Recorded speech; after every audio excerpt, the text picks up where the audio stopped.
ಒಕ್ಕಲಿಗ ಸಂಪ್ರದಾಯದಂತೆ ಎಸ್ಎಂ ಕೃಷ್ಣ ಅಂತ್ಯಕ್ರಿಯೆ ನಡೆಯುತ್ತೆ.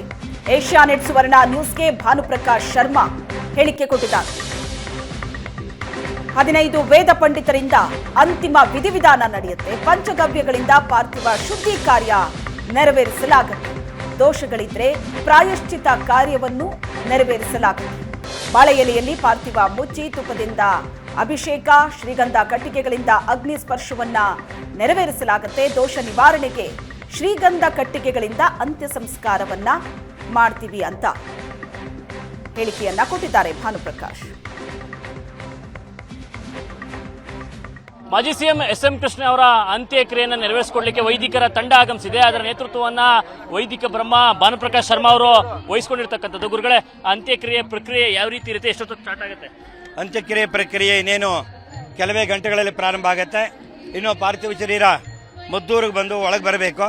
ಇಲ್ಲಿ ಬಂದ ತಕ್ಷಣ ಸೋಮೇನಹಳ್ಳಿ ಒಳಗಡೆ ಇಲ್ಲೆಲ್ಲ ಚಿತಾಗಾರ ಎಲ್ಲ ವ್ಯವಸ್ಥೆ ಮಾಡಿದ್ದಾರೆ.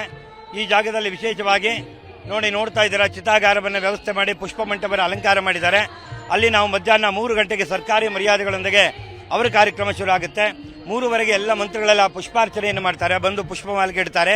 ನಂತರ ನಾವು 3:30 ಗಂಟೆಯಿಂದ ನಾವು ಕಾರ್ಯಕ್ರಮ ಶುರು ಮಾಡ್ತೀವಿ. ನಮ್ಮದು 1 ಗಂಟೆ ಕಾಲ ಆಗುತ್ತೆ. ಅದೆಲ್ಲ ಮಾಡಿ ಅದರಲ್ಲಿ ಪಂಚಗವ್ಯಗಳು ಪುಣ್ಯಾಹಗಳನ್ನು ಮಾಡಿ ಅವರದ್ದು ಎಲ್ಲ ಕಲಶದ ತೀರ್ಥವನ್ನು ತಂದಿದ್ವಿ, ಎಲ್ಲ ಕಡೆ ನದಿಗಳದು. ಅದೆಲ್ಲ ಅವರಿಗೆ ಪ್ರೋಕ್ಷಣೆ ಮಾಡಿ ಅವರಿಗೆ ಅಲಂಕಾರವನ್ನು ಮಾಡಿ ವಸ್ತ್ರವನ್ನು ಹೊದಿಸಿ ಆ ದೇಹವನ್ನು ಅದರ ಮೇಲಿಟ್ಟು ಪೂಜೆ ಮಾಡುವಂತಹ ಕಾರ್ಯಕ್ರಮ, ಅಗ್ನಿ ಸಂಸ್ಕಾರವನ್ನು ಮಾಡುವ ವಿಧಿವಿಧಾನ ನಮ್ಮ ಒಕ್ಕಲಿಗರ ಸಂಪ್ರದಾಯದಂತೆ ನಡೆಯುತ್ತೆ. ಯಾರು ಚಿತೆಗೆ ಅಗ್ನಿ ಸ್ಪರ್ಶ ಮಾಡ್ತಾರೆ? ಕುಟುಂಬವ್ರದ್ದು ಅವ್ರು ಮಾಡ್ತಾರೆ. ಅದರಲ್ಲಿ ಯಾರು ಬೇಕಾದ್ರೂ ಮಾಡ್ಬೋದು. ವಿಶೇಷ ಅವರು, ಯಾಕೆಂದ್ರೆ ಅವ್ರ ರವಿಕಿರಣ್ ಇದ್ದಾರೆ, ಅವ್ರ ಮೊಮ್ಮಗ ಇದ್ದಾನೆ, ಅವರಿಬ್ಬರು ಸೇರಿ ಕೆಲಸವನ್ನು ಮಾಡ್ತಾ ಇದ್ದಾರೆ. ಅಂತಿಮ ವಿಧಾನದಲ್ಲಿ ಏನೇನೆಲ್ಲ ಪೂಜಾ ಕೈಂಕರ್ಯಗಳಿರ್ತದೆ? ಅದೇ ಈಗ ಹೇಳಿದ್ನಲ್ಲಪ್ಪ, ಅಂತಿಮ ವಿಧಾನದಲ್ಲಿ ಬಂದ ತಕ್ಷಣ ಅವರಿಗೆ ಶುದ್ಧ ಪುಣ್ಯಾಹ ಮಾಡ್ತೀವಿ, ಇಲ್ಲೆಲ್ಲ ಶುದ್ಧ ಆಗಲಿಕ್ಕೆ. ನಂತರ ಅದರಲ್ಲಿ ಪಂಚಗವ್ಯ ಮಾಡ್ತೀವಿ, ಹಾಲು, ಮೊಸರು, ಸಗಣಿ, ಗಂಜಲ ಎಲ್ಲವನ್ನು ಬೆರೆಸಿ. ನಂತರ ಇದರಲ್ಲಿ ಕಾರ್ಯಕ್ರಮದಲ್ಲಿ ನಾವು ಅವರಿಗೆ ವಿಶೇಷ ಪ್ರಾಯಶ್ಚಿತ್ತಗಳು ಅಂತಿರುತ್ತೆ. ಮನುಷ್ಯ ಜೀವನದಲ್ಲೇ ಬದುಕಿನಿಂದ ಸಾಯುವವರೆಗೆ ಮಾಡಿದಂಥ ದೋಷಗಳೆಲ್ಲ ಈ ಲೋಕದಲ್ಲೇ ಬಿಟ್ಟು ಹೋಗಬೇಕು, ಆ ಒಂದು ಕಾರ್ಯಕ್ರಮ ಇರುತ್ತೆ. ಆದ್ದರಿಂದ ಇವೆಲ್ಲ ಪ್ರಾಯಶ್ಚಿತ್ತಗಳಾಗಿ ಅಗ್ನಿ ಸಂಸ್ಕಾರ ಮಾಡಿ ವಸ್ತುಗಳು ಬಳಕೆ ಮಾಡ್ತೀರಿ. ಅಗ್ನಿ ಸ್ಪರ್ಶ ಮಾಡುವಾಗ ಬೆಣ್ಣೆ ಕಾಯಿಸಿ ತುಪ್ಪ ಮಾತ್ರ. ಇಲ್ಲಿ ಉಪಾಸನ ಹೋಮ ಅಂತ, ಇಲ್ಲಿ ನಾವು ಹೋಮ ಮಾಡಿದಂಥ ಅಗ್ನಿಯನ್ನೇ, ಅಲ್ಲಿಂದ ತಂದಂಥ ಅಗ್ನಿಯನ್ನು ಇಟ್ಕೊಂಡು ಮಡಿಕೆಯಲ್ಲಿ ಅದನ್ನೇ ಅಲ್ಲಿ ಅವರ ಮಕ್ಕಳು ಯಾರಿರ್ತಾರೋ ಅವ್ರ ಕೈಯಲ್ಲಿ ಅಗ್ನಿ ಸಂಸ್ಕಾರವನ್ನ ತುಪ್ಪ ಮತ್ತು ಎಳ್ಳು ಇದೆಲ್ಲ ಉಪಯೋಗಿಸ್ತೀವಿ. ಅದು ಮಾತ್ರ ಹಾಕಿ ಸಂಸ್ಕಾರ ಮಾಡ್ತೀವಿ.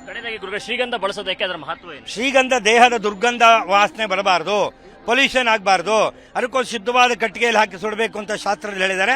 ಆದ್ರಿಂದ ಅದು ದೇಹ ಭಗವಂತನಲ್ಲೇ ವಿಲೀನ ಆಗೋದ್ರಿಂದ ಅದಕ್ಕೆ ಶುದ್ಧವಾಗಿದ್ರಿಂದ ಮಾಡುವಂತವರಿಗೆ ಶ್ರೀಗಂಧವನ್ನು ಹಾಕ್ತೀವಿ. ಇದಿಷ್ಟು ವೇದ ಬ್ರಹ್ಮ ಭಾನುಪ್ರಕಾಶ್ ಶರ್ಮಾ ಅವರ ಮಾತಾಗಿದೆ. ಕ್ಯಾಮರಾ ಪರ್ಸನ್ ಮಹೇಶ್ ಜೊತೆ ನಂದನ್ ರಾಮಕೃಷ್ಣ, ಏಷ್ಯಾನೆಟ್ ಸುವರ್ಣ, ಸೋಮನಹಳ್ಳಿ.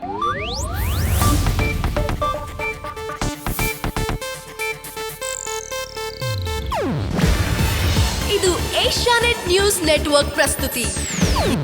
ನೀವು ನೋಡ್ತಿದ್ದೀರಾ ಏಷ್ಯಾನೆಟ್ ಸುವರ್ಣ ನ್ಯೂಸ್.